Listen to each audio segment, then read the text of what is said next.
اعوذ باللہ من الشیطان الرجیم بسم اللہ الرحمن الرحیم۔ حضرات گرامی، ہم انوار القرآن کے عنوان سے جو قرآن پاک کا مطالعہ منتخب آیات کا کر رہے ہیں، ڈاکٹر غلام مرتضیٰ صاحب نے لکھا ہے، اس میں آج ہم پہنچے ہیں حقوق نسواں پہ۔ اس میں کیا فرمایا گیا ہے کہ مرد اور عورت ایک دوسرے کا لباس ہیں۔ سورۃ البقرہ میں دوسرے احکام کے ساتھ ساتھ عورتوں کے حقوق کے متعلق بھی واضح احکام ہے۔ ارشاد باری تعالیٰ ہے وَلَهُنَّ مِثْلُ الَّذِينَ عَلَيْهِنَّ بِالْمَعْرُوفِ، جو مردوں کے عورتوں پر حقوق ہیں وہی عورتوں کے مردوں پر ہیں۔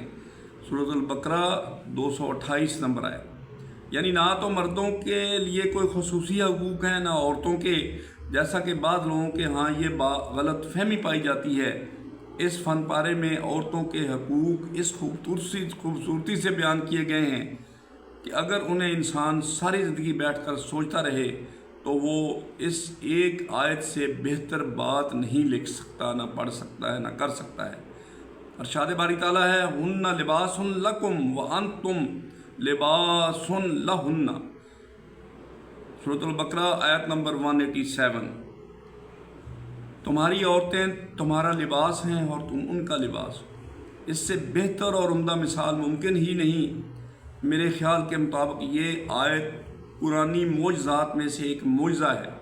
دنیا کی کسی زبان میں کوئی ادیب یا محقق عورتوں کے حقوق بیان کرتے ہوئے اس سے اچھا جملہ شاید ہی لکھ سکے، بلکہ وہ یقیناً نہیں لکھ سکے گا۔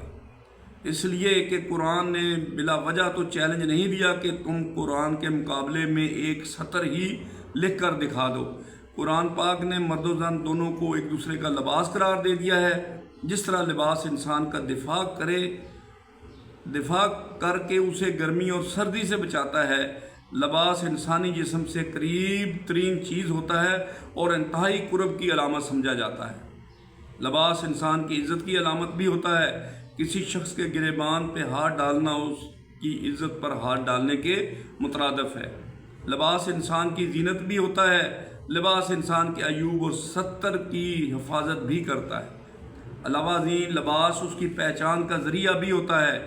یہی تمام کام میاں بیوی بھی ایک دوسرے کے لیے سر انجام دے رہے ہوتے ہیں۔ مرد و زن مشکلات میں ایک دوسرے کا دفاع بھی کرتے ہیں، ایک دوسرے کی برائیوں اور خامیوں کی پردہ پوشی بھی کرتے ہیں، اور ایک دوسرے کی پہچان اور زینت کا باعث بھی بنتے ہیں۔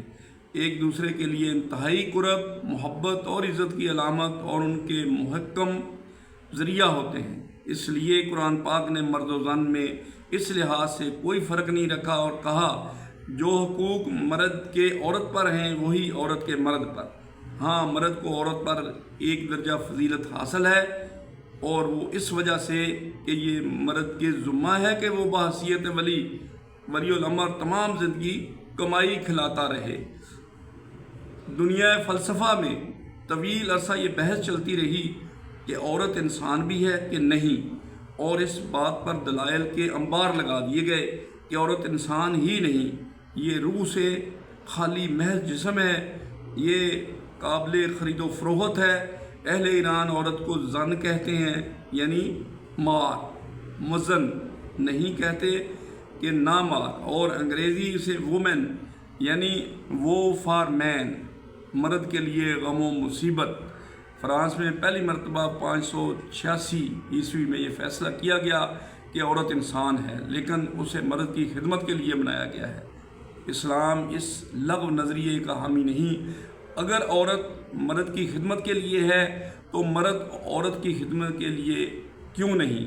میرے خیال میں دونوں ایک دوسرے کے لیے پیدا کیے گئے ہیں۔ قرآن مجید میں عبادت اور معاشرت اور زندگی کے ہر کام کے لیے ایک ترتیب اور ضابطہ کا ذکر کیا گیا ہے۔ جب تک انسانی معاشرہ اس ترتیب کے مطابق چلتا رہا، عظمت و اقبال نے اس کے قدم چومے۔ قرآن مجید میں اسی مقام پر بنی اسرائیل کی ذلت اور رسوائی کی داستان کو ہماری رہنمائی کے لیے ذکر فرمایا کہ جب بنی اسرائیل نے احکام الہی کی ترتیب کو الٹ دیا اور ذلت ان کا مقدر ہوئی، مالی برتری ان کے عظمت کا سبب سمجھی جاتی تھی، جبکہ اللہ تعالیٰ ایمان اور اعمال کو اعمال صالح کو فوقیت فرماتا ہے۔ تو حضرات گرامی، اسی طریقے سے پھر طبقات پرستی کے بارے میں فرمایا گیا۔ ترتیب کو الٹنے کا یہ نتیجہ نکلا کہ اللہ تبارک و تعالیٰ نے طالوت کو ان کا حکمران بنا دیا۔ اس پر وہ کہنے لگے کہ اس غریب آدمی ہی کو ہمارا حکمران اور رہنما بنانا تھا۔ اس سے معلوم ہوا کہ یہ طبقات پرستی کی بیماری آج کی نہیں بلکہ بہت پرانی ہے۔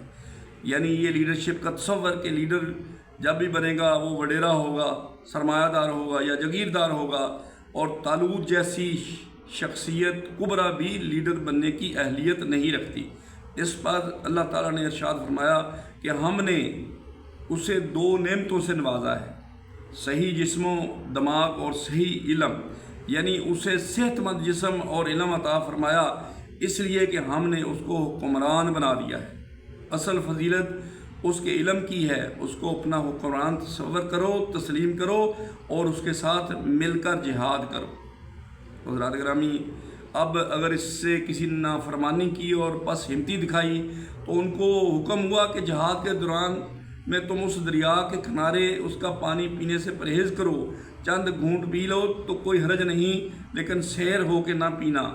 بہت کم لوگ ایسے تھے جنہوں نے پانی نہیں پیا یا بہت کم پیا، اکثر نے اللہ کی نافرمانی کی، جس کے نتیجے میں دشمن یعنی جالوت سے لڑنے کی طاقت نہ رہی۔